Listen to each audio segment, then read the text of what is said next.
Okay, so what is new? What is coming up here? In that you can call it my home lab or cave. It looks terrible here. I'm trying to clean up all the boxes and stuff and cable and disk and all the things I've got flying around here, and computer cases and computers and hard drives and tons of USB sticks.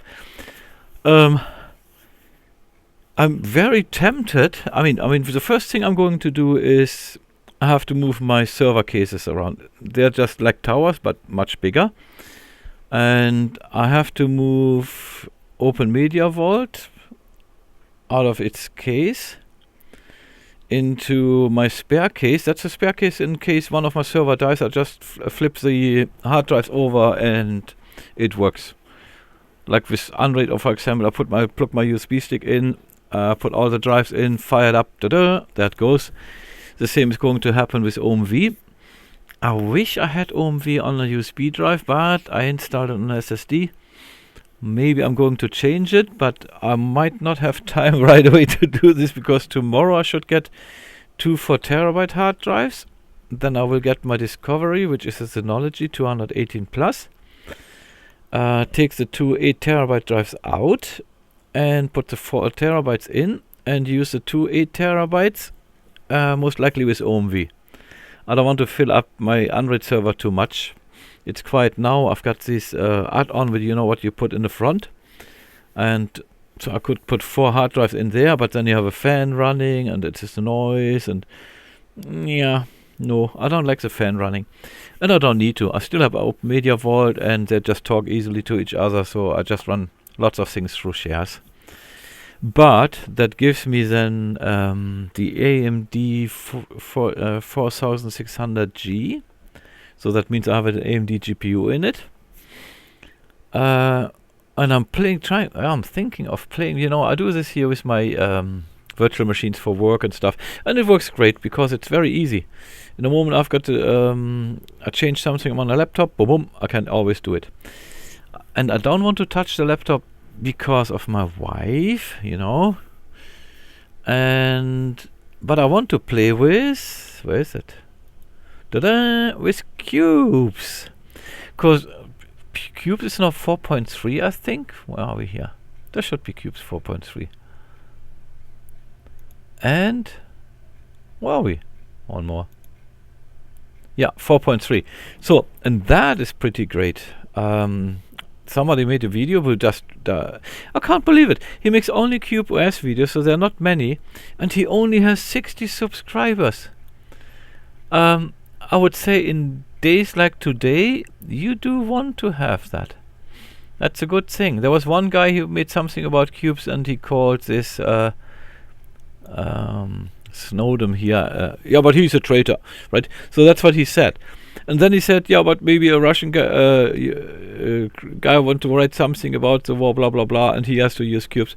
Is he not a traitor then? And I mean, in my opinion, Snowden only betrayed the government's crooked and criminal actions behind the scenes. Well, we all should have a Snowden, because then it becomes very obvious what's going on here, right? However, let's say it this way. Privacy, yes, we do need it, that's for sure. Like as I said in a few other videos, I had a friend. I still have it. I have him as friend. Oh dear me. So I still have that friend, and he said, kind of disregarded that you need privacy and all that stuff.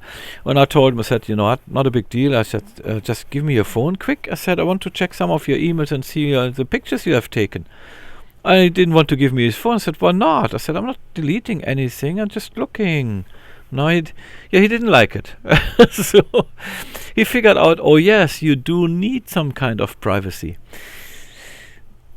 Privacy in the head of people looks like this. They think, the government comes and they will bring the biggest hackers and crackers and whatever to crack your hard drive encryption and all that stuff. In reality, the governments, I know, it works like the mafia. You do this or else. You give your guns or you're criminal. You do this or else. This is what the mafia does, right? instead of playing civil servants, what they're supposed to, they're coming harassing their bosses, right? Because they don't own the country, they don't own the people, the money they spend is not theirs, and so yeah, I don't know what's going on here. Something went wrong.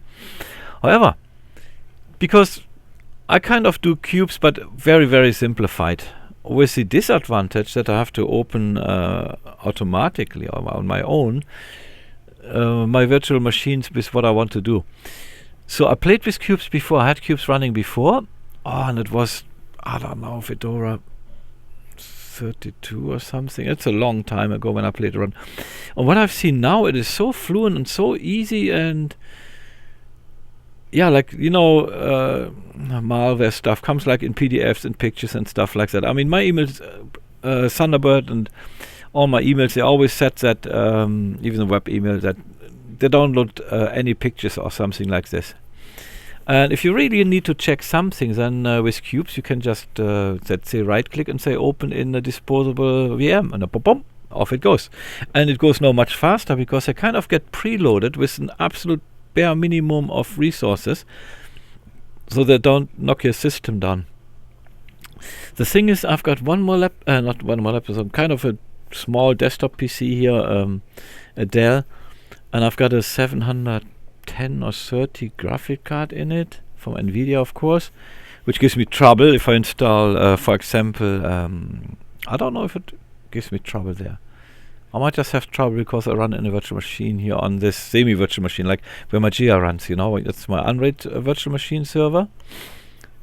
And yeah, so I could run this, but it has only 8 GB of RAM.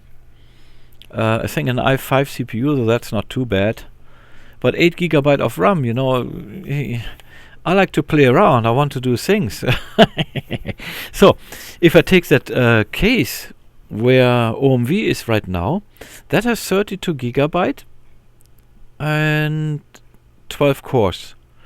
And if I put it in the other server thing, that's an Intel whatever, with 4 cores, and also of course built in, I mean, it doesn't do anything except maybe transcoding video or something like that. That's what it does. So 4 cores is for OMV more than enough. And I think I've got 32 GB there too. Of course DDR4. What did you think? I think it's DDR4. I don't think I have the DDR5 in it.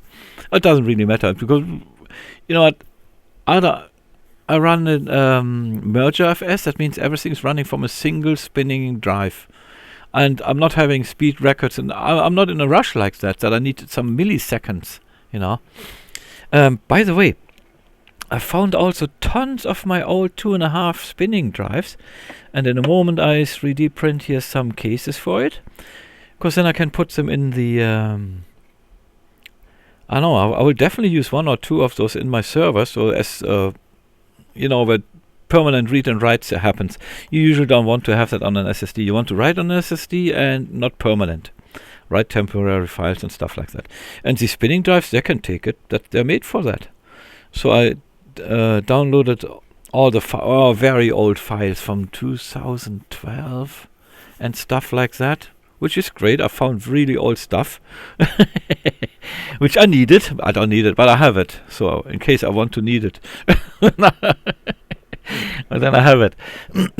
So, however, but I want to play with cubes, but I want to have a good cubes experience, right? And I think that 32 GB and 12 cores, that should do it. I should be able to open a few virtual machines, because the idea is also that I make videos out of it, so that you can, I don't even know if you can see that then, because if I run that in one of the cubes, it's a virtual machine, right, these cubes, I don't think I can get a picture from all the others. I'm not too sure. I will see how that all goes, and yeah, how does it work.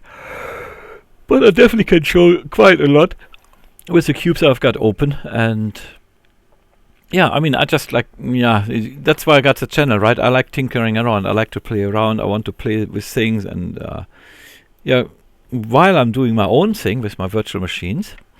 Oh, by the way, yeah, I will also test something which is crazy, but the next video will be about it. Yeah, it's crazy stuff. I will try if that works, and I would love it when it works. I would really love it. Because my laptop, yeah, it's my laptop, but my wife's laptop is what we call office, which is a battle zone. It's not an office, it's so much stuff. And yeah. However, so I want to play around and my laptop, and I want to, distro hopper. Yeah, what can I do? I'm born that way. And I like to play around. And the beauty is with this virtual machine, what I showed in the other videos, like with Salix as my working machine, yeah.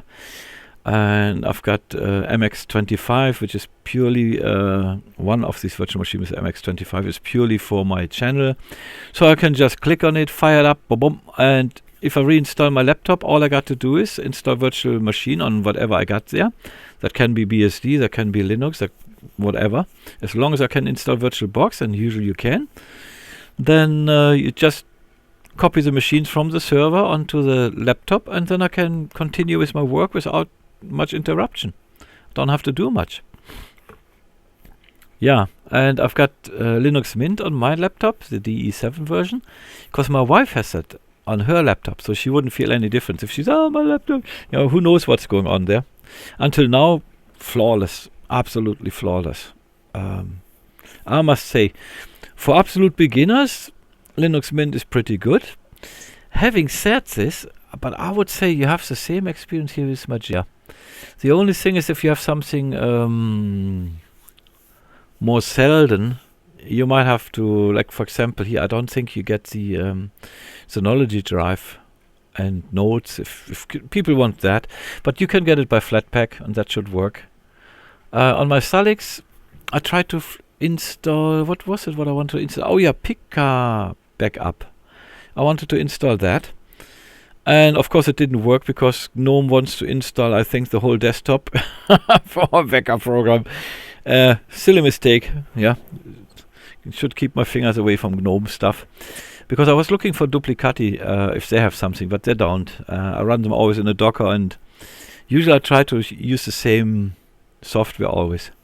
But I'll make another video about it, because that is, for example, how I work with my how can I say this? With maybe the next video I will bring it in about Thunderbird, how I do back up and restore my profiles, so that for example I had my old Gmail account is an IMAP and there's a POP3 to keep it always empty, and it also get forwarded to my one of my special accounts, which that's why I can't show it, dang, but what can we do? But I can show how to back up it by terminal, but without breaking your head and getting complicated. Very easy. And then how to restore it. It's just copy paste and it works, and then you copy paste the finished file. And often when you install Thunderbird new and you restore your profile, however you do it, you get a new profile, and everything what you just, it doesn't find it. So I show all these little tricks and tweaks how to get that all up very easy without heartbreaks and not much to remember. Two things, backing up is copy paste, restoring copy paste, and then it's all good. So all you need to have is something where you put some files or notes, and then you're good. Alright, so that is that. And Mageia, I like it. I really do. I mean, as I said, I had a very good experience with Mageia for a long time. I mean, at this time I went with Blazing Guns in all forums. I did it with MX, I did it with Mageia. Yeah, I wanted to test the community, right? Because, yeah, if you go to Arch, there are people sitting on their Windows computer watching the forum, and if you ask a question, they just copy-paste, read the man page. Yeah, something like that. And they're sitting there on their Windows computer. Yeah, I've seen a YouTube video. I mean, first, it's all AI. Guys, is that terrible? There are even people now who read like an AI. They're not AI, but they're reading that script from an AI, like the AI guys. Or, I hate that so much, guys. I need a bucket. Yeah, when I watch these YouTube, I don't watch them. I can't. I'm sorry that I can't get the information, but then I rather don't. I'll do it on my own. However, there was a guy and he, oh yeah, I love Gen 2 and blah blah blah. And then it came out when he switched the video off that it was in a virtual machine running on a Windows computer. So to be honest, if somebody makes Linux videos, whatever video that is, and runs it on a Windows computer, I don't know. I don't know. You can tell me in the comments, but not too much because I'm lazy, yeah, because I reply usually and I read it. So if I have too much, then I've got too much to read and to reply. However, what would you think, to be honest? If somebody tells you something, you know, oh yeah, look, Linux is great, and then you see that it's running in a virtual machine on a Windows computer. This here is running on a virtual machine, but here on my Android tower, so you can see all my virtual. I have a few virtual machines. So I had CatchyOS. I mean, not had. This is all here. Yeah, I've got Antiques 32-bit, which you got to install it. You will see. You run on 200 megabyte, something above 200 megabyte. Antiques 32. I mean, they had this woke burst over like fascist-free software or whatever. I just hate it. I hate it. Don't ask, don't tell, right? Yeah, this is Google only. That's what I did later on my laptop, right? I just have my Google only, my channel VM, got a working VM, and because I just see my laptop jeopardize getting installed and cleaned up and installed and cleaned up. I'm a distro hopper. What can I do? And so I think I make these machines then here too. And by the way, I tried to use these machines because there is Q-Code too. They have this KVM stuff going on. I couldn't run them in the Word Manager. You couldn't import them. They never worked. They always crashed. And I will try around, see little things what I can do here with that. But anyway, I've got 3 Android servers. I've got the base. What's the other one? Plus and Pro. So I've got for each one. I've got base, Plus, and Pro. And Pro, that is my server for holding all my data, the most useless data and good data. And OMV is helping out, where I have lots of other stuff flying around.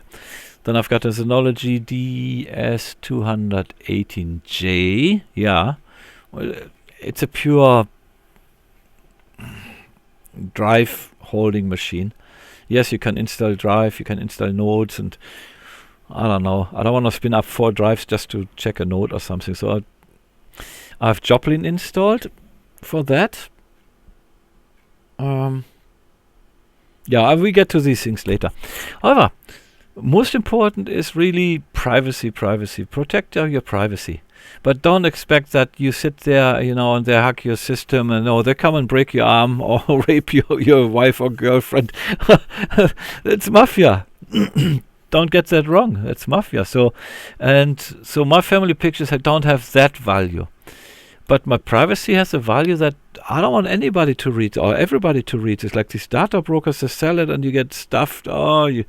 Nobody wants that, right? So I have a de-Googled phone. I've got nothing coming in my email inbox. I'm free of all that. And I think I'll make a video about it, what I'm using, all about aliases and stuff like that. And no, I don't use Proton Mail, because then you put all eggs in one basket and you get stuck in that ecosystem. So, not good. So it's good to have everything somewhere. Then you're a little bit more independent. And aliases have the advantage because, the world goes going crazy. They want to blow up everybody except 500 million people. That's what Klaus Schwab said 2020. So they want to kill everybody but those. And you don't know where the server goes down. Yeah, you might have a server in Europe and that's going down because they don't have power anymore. They're going back to Stone Age because that is ever so good, so green. Wonderful. Well done. And people think these people who did this are stupid. No, this was a well executed plan.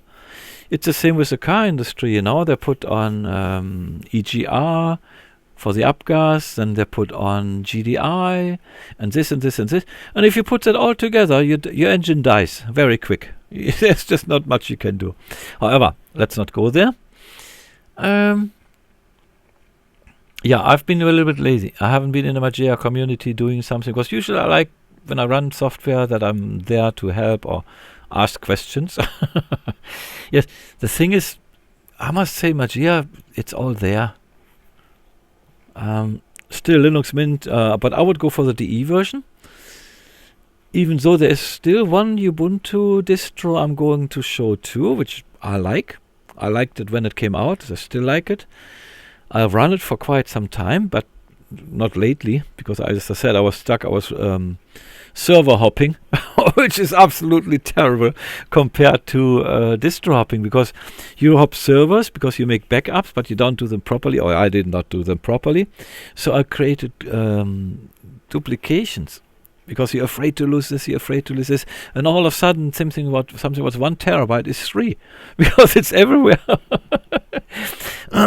Yeah, so I'm working on that too, though that takes my time. And usually when I make videos where I got to show something, I got to install something and install something and create the situation that I can show and fix it and see how it goes. So most likely I will install some virtual machines and just clone them every time when I have to do something. So they just get basic installed. Of course, here with recording software. So then, if I want to do something about Thunderbird, I install Thunderbird. I want to do something else, then I do something else. And if people have trouble, for example, with whatever it is, and I can reconstruct it, then we can help that out. So some videos I did, they were really just to help people, because I still get, what is it? 600 views or something like that. So 650 or something views in 28 days. And before I restarted the channel, so that means a week ago, it was still almost the same number. It's a little bit less, but not by much. And it's the helping videos. That's what people find. And I mean, that's great. That's why I made the channel, right? That it became kind of a social platform-ish, because I never did live stream. But it was still, to me, it was really great. I got good people there. We had some good conversations. I found we had good conversations, and through comments and stuff. And then usually I talked about it in the next video, what was written, what was said, because I got lots of help with Slackware, for example, from Sergi and all that things. And in Gen 2 we had Das Gregor. I hope he's still alive and is doing well. And Irish Luck. So he was going around. That's a banker. Das Gregor is a hitman. Maybe he's retired now. So, well, but they all played with software. And that's this tilling Windows Manager. So I've got one. I really have to show it. As I said, I'm an XFCE kid, but if they pull it over the top with their Rust stuff, I mean, Rust, there's another guy, I've just watched that video. When I see the headline, I know he's right. That's a political Trojan horse they're putting in. Because Linux is under attack. Years ago, I made a video about it too, where I just told the Linux community, do not let Microsoft touch the kernel. Look what happens now. Everything has been touched. They have been invaded, infiltrated. These people were so nice, and then they made business, and because it's government money coming in, right? That government means your and my money goes in. And then because they're so great and bring so much money and so much success, then they get climbing the ladder up. And once they have the ladder up, they're talking about things which has nothing to do with Linux, right? The best joke is where people fall for is left and right. There is no left and right. There's pro-humans or not. There is no left and right. There are one bird, two wings. It is still one bird. And we're not wings. So, that's just to split people up, right? To divide and conquer. Because just imagine we would all sit together and figure out that we get played in a very bad way. That's a dangerous thing. Yeah? For those who try to play around. However, so, I mean, how can I say this? I think with these distros is, it's like driving a car. You know, every car is a little bit different. Like I drove a lot Mercedeses, but the good ones, yes, the really good ones, the old ones. That doesn't mean the power horse, but like my first Mercedes was a 200 diesel, 2-liter diesel, the 200D, dash 8. Oh, that was so amazing that when you sit in this car, I mean, yes, it was all old-fashioned, what can you do? But that was amazing. 55 horsepower. It's a 2-ton car. 2 kilos, tons. Oh, yeah, that was an amazing car. And then I had a 220, and then I had the W123 Mercedes, and 190, the old one, which was also absolutely great. And yeah, I had the privilege to drive some really cool cars. Yes, they were old at this time already, but I had them, and I could drive them, and that was absolutely amazing. I tell you, when you go after work, you drive home on a Mercedes, the old ones, the new ones are rubbish. It felt like you were the boss. You know, you did not work for somebody, you are actually the boss. And I don't know, so like every car gives you a different feeling when you drive it. I think that's the same thing here with, how can I say this? Mageia gives me a different feeling than Linux Mint. Having said this, I used it a long time on my laptop because of my wife, until it got me again, the distro hopping, and then everything else goes on it. But how can I say it? It's absolute reliable. Almost everything what exists is available because it's based on Debian, but they're going Vogue 2. You know, don't want to have white people. I mean, who invented the color thing? I haven't found anybody who could choose where he was born. So, that's all nonsense. Yeah, it's either you're humans or not. And I would say the non-humans, they're pushing all these things. Yeah, divide and conquer, because we are too many. That's why these wars have to happen, to kill as many people as possible to get that under control. Because if we stand up, there is no war. It's finished. Yeah, however, so I didn't want to go there. So I try to keep this political free here, without politics. And however, but I like Mageia a lot. And oh yeah, by the way, Mageia was the only one, I think. Yeah, the only distro so far where I installed Word Manager parallel to VirtualBox without having any conflicts because of both. Yeah, in Linux Mint I made that video that when I had Word Manager on, I reinstalled VirtualBox. VirtualBox didn't like it anymore because there were kernel add-ons, modules on, and you had to remove them. But it's not a reliable thing. That worked twice, I think. Yeah, you see, there you go. See, twice. So that means I couldn't give up. I wanted to figure out what it is. And then I shut it into, I had to reinstall it. But as I said, it's not a big deal, right? If you have virtual machines where you run your business, your YouTube channel, let's say you watch YouTube over it and you don't want to get spammed to death and all that stuff, or you have some work to do, that's your kind of your office chair, that's your office virtual machine, where I use Salix. Why do I use Salix there? Because you don't have to update anything. That's another thing. Resist updating. Very, very. I mean, I'm forever in the what's it called? Critical updates messages from Slackware. I'm very long time in this. Very, very long time. So I get always the email, see what's going on there, what gets updated and why. But because they only go for security updates, but even there you got to watch out. Is it really a security update, or is there something else going on? Yeah, I like Slackware. They do it like, and I think Mageia here too. They don't push the distros and the update and have the latest. No, you need reliable. You need reliable, working, stable. This is what you need. And of course the necessary tools. And yeah, okay, Slackware has a little bit, I wouldn't call it a problem. It's not meant to be something like that, right? That certain things, even through Flatpak, exotic things like GNOME.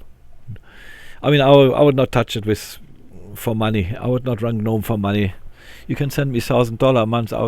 No. There's certain things I just can't do. And I figured that out very, very, very early. When GNOME started taking all important functions out of the file server, that told me already there's something going wrong. There's not my logic. Yeah, so let's say it that way, being very nice here. Not my logic. I can't work with it. And that's a long time ago. And KDE, I think 3 or 4. That was pretty nice. And then they updated it. And then, of course, because they pushed at this time, they started pushing updates like crazy. Then you had more miss and hits. And I didn't like that. And usually with XFCE, you haven't had it. But now they seem to go off, which is very sad. But then, bye-bye. There are other... I mean, in worst case, I'll go back to DOS, I go back to the terminal. But... yeah, it's sad. But those people who build XFCE, they are not these guys. These infiltrators. Or maybe they get threatened. Like, if you remember TrueCrypt, now they call it VeraCrypt. TrueCrypt all of a sudden throws a towel, saying, oh yeah, Windows has encryption, we don't have to have it anymore. Yeah, no. I never believed that. Ever. Yeah. Because the TrueCrypt, you could... they say you can do the same with VeraCrypt. But, yeah. I hope it's all true. That it really is, because in TrueCrypt you could have an encrypted volume in an encrypted volume, and you couldn't find it. So if someone wants to break your arm, here's my password. So when we talk about privacy, that's really just you don't want to be spammed, you don't want to be exploited from data broker and stuff like that. I mean, that's the thing. We just don't do crime, right?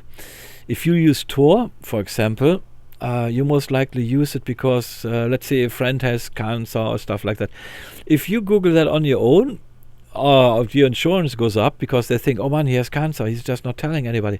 He's investigating. So you know what I mean? You just draw attention and false conclusions from people or organizations which you don't want. So, yeah. That's my opinion. Right, so that's why I do it. I don't want to have spam. I don't want anybody to read my stuff. If I send an email to a friend, that's for the friend. That's not for anybody else. If I want to send it to somebody else, I send it to somebody else. And yes, you can even encrypt your Gmail account. Yes, you can use it if you want to. But the problem you have there is that too many people are too lazy to protect their own privacy. And it's so easy, I explained it to a friend because he got spammed. Now he figured out, but once you figure out you get spammed, this is just the top of the iceberg. All the other stuff is already long time happening and you have had no clue what's happening with your data, that you get X-rayed every moment you move and talk and whatever you do, right? So I showed him a little bit, like with my Google phone, for example, and PGP encryption and stuff like that. And, oh yeah, I don't want to do all this. I said, look, I only show you something here. When I use it, I don't have to do all these things. I just use my email program as normal, right? If I send it, it checks if this guy has a PGP public key somewhere, and then it gets encrypted. And for me, they get all signed. I've got my PGP ID on the bottom, as usual, and my fingerprint. So if I sign, you can say, oh yeah, that's really from him. Yeah. Yeah. So, I tell you, I get carried away sometimes. Yeah, for example, when we talk about, while we are here, right, when somebody is still looking, here, mail envelope. If you go start it, I haven't done anything because otherwise I can't show you. Generate key. So you can do generate keys here, and I go in greater detail, encrypt. So you can use everything because you can get this on a phone too, right? Like Android has the keychain. I think you get PGP suite on iOS. I mean, if you run real Android and real iOS, you have big problems. Yeah. Yeah, or Windows. Windows. That's the best thing, when people say, oh, your data is safe. What operating system do you have? I have Windows. Oh, shite. Ah, dear me. And a friend of mine, he wants to buy a new laptop. I said, look, buy something normal PC. But I wanted to buy a Mac. I said, Prism contract? I said, every three-letter agent has access to your stuff. I said, and that takes the liberty nowadays, like on the iPhone 16 it started, because that has enough computer power to scan your screen. Oh no, it's not a human, it's still private, it's an AI. No, AI is first, they are liars. AI is lying, that holy moly, yeah. And so you don't need any encryption, because you put your password in, the keylogger, and the low-level screenshot every few seconds. That will send it over. They get your password and everything that way. So you can't have things like this. And that's what I'm worried about, you know. When I mean, like systemd, for example. Yes, Mageia has it. But systemd, 1 million lines, you really got to people looking into it that it doesn't get abused. And now with Rust, oh, no. I mean, why in the world would you use something which is not reliable and you put that in the kernel which is actually responsible to run the system? If I would be the kernel, I would go in panic mode. Right? Dang it, guys. Man, how is that even possible? Yeah, it's not signed. So encryption, decrypt, when you get something, you just run. Options, default keys, authorization domain. Look, your authorization, you look at that. So you have all these. It actually runs in Nextcloud too. Yeah, Nextcloud now is compatible with Mailvelope. And I have it set that when you go in your email web interface, it builds kind of a frame. It gets your color frame with your background here like this. And then you know you're not typing on the website, you're typing locally in this thing, in this window. And when you press send, then it kind of gets copied over back to the website and gets sent and encrypted. I mean, it's encrypted then because it gets encrypted from here in this window, right? And then it gets copy-paste and whoosh, off it goes. And yeah, see? It's just, to me, it's perfect. So, yeah, you see, you can, what is that here all?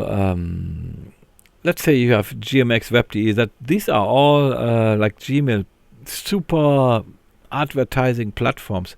I mean, yeah, that's what I told my friend, you know, who wants to have no more spam.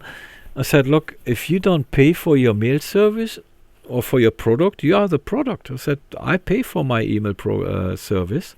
It's pretty cheap. Yeah, I do that all. I make a little video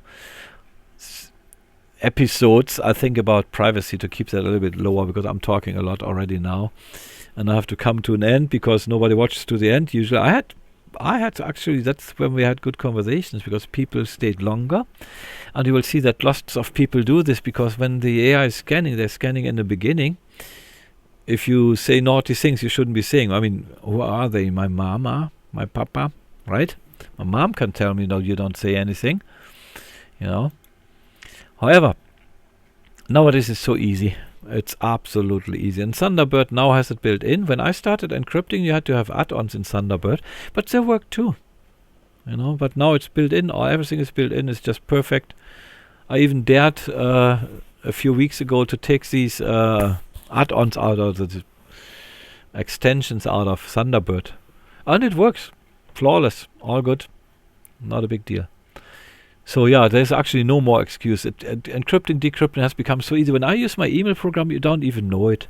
All you can see, like on my phone, for example, when I send it to somebody, it gets green. Oh, that means encrypted. If I can't encrypt it, at least it's signed. And I hope that encourages people to look into it. And I hope that I make a good video series where I get focus and short, just step by step, what people can do.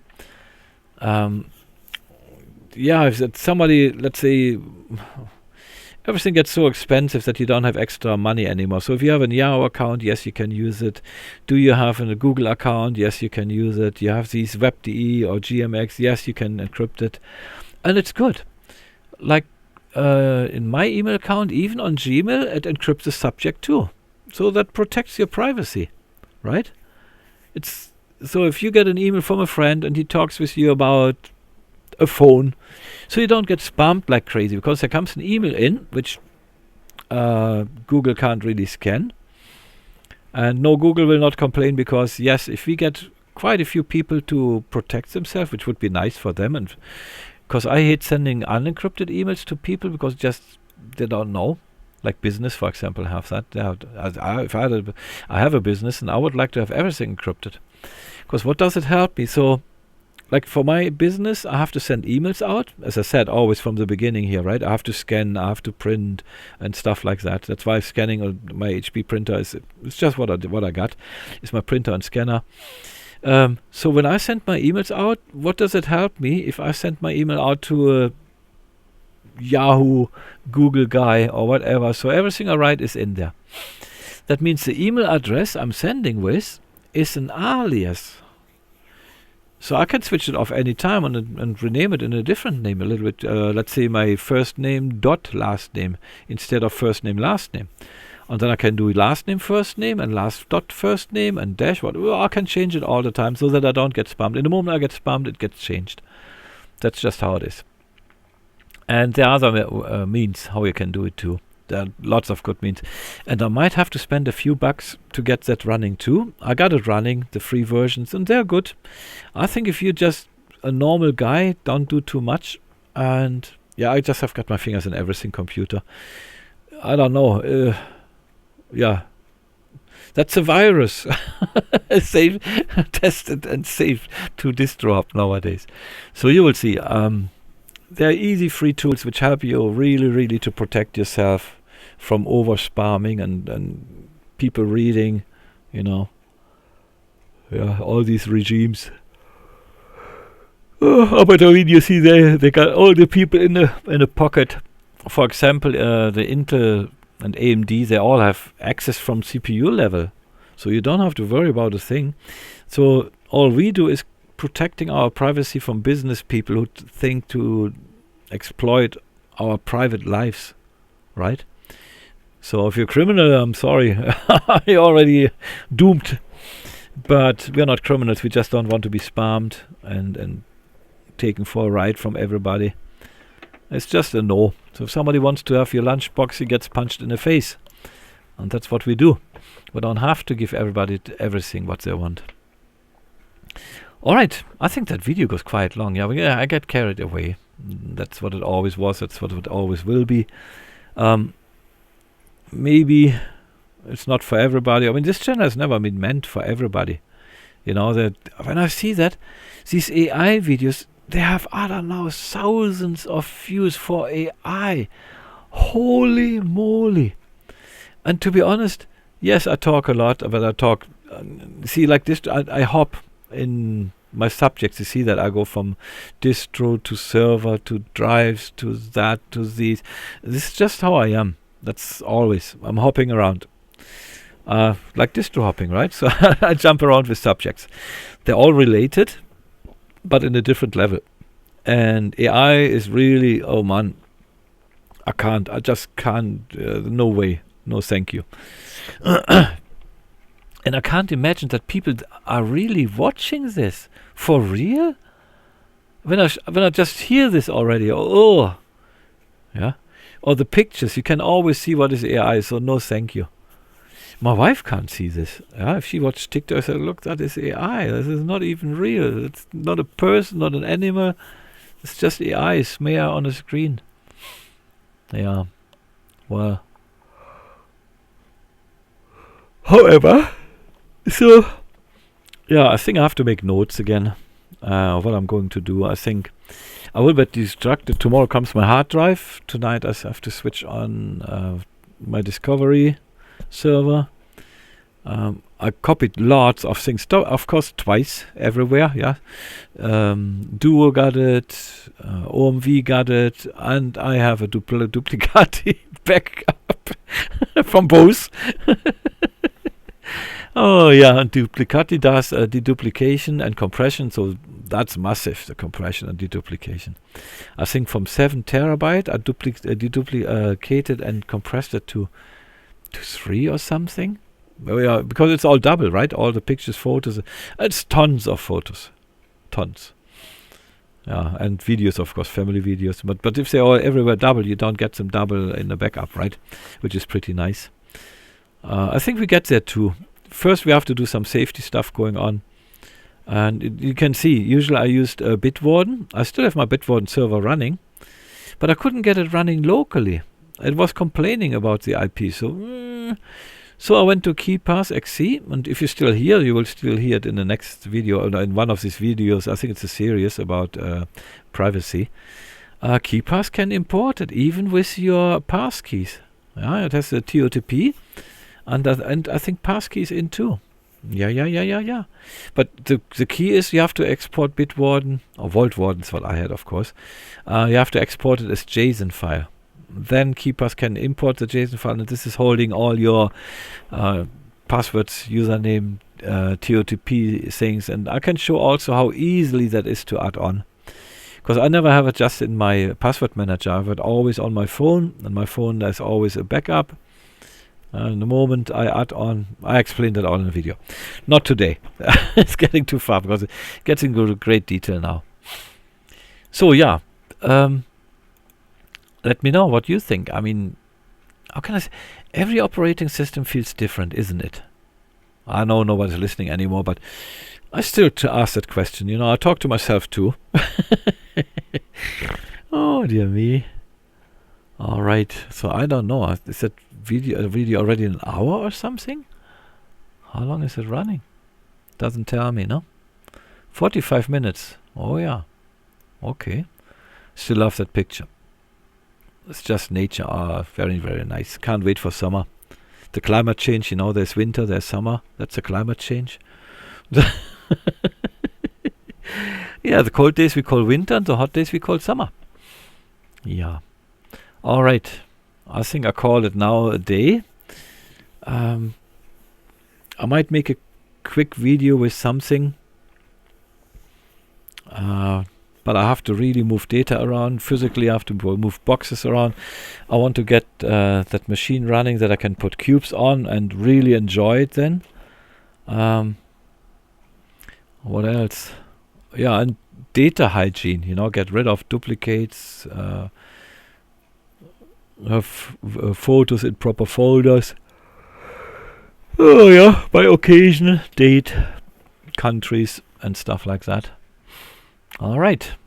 So I would say I call it a day. Oh yeah, this gets right here too. That's not too bad, no? So that's the microphone volume. So I call it a day. I hope somebody was listening. I hope it was interesting. To me, this is absolutely interesting stuff because I want people to know that they protect themselves and that it is so easy. And I'm also nosy because, as I said, I feel the operating system's different. And it's just, I don't know, it feels like driving different cars. They all drive different. So it's kind of funny. Yeah, maybe I'm the only one. I'm alone. Who knows? Okie dokie, guys. Have a good day. If you really listen till here, that is actually pretty cool. Yeah, usually people leave comments, say what they want to say. Oh, you're too long. Stay focused or whatever. Or make a video about that or this. Or start down now the privacy series. There are quite a few out, but there's good stuff too, but you have to search for it. And usually it's old now. Alright, but still relevant. I'll cut this off now. I go to my little dog, see what she does, and I'll watch something. I've got some videos, YouTube videos to watch, some good stuff. And no AI, absolutely no AI. And I must say, RoboNoogie is here the hero. He got it, even a no AI sign on his videos when he does his BSD stuff, and he does good stuff in BSD. I must say, yeah, he's a. I would say what Das Gregor was in Gen 2, that is RoboNoogie in BSD. Except RoboNoogie never stopped. So, alright then. Have a good day all, a good night, and speak to you soon. And I think I will start a series and it gets a little bit more organized. And I will call the other videos like Top of the Head or something, you know. Or Let's Talk, something like that. Okay, dokie, guys. Have a good night now. I will have one soon. And I'll see you in the next one, maybe, hopefully. Okay, bye-bye.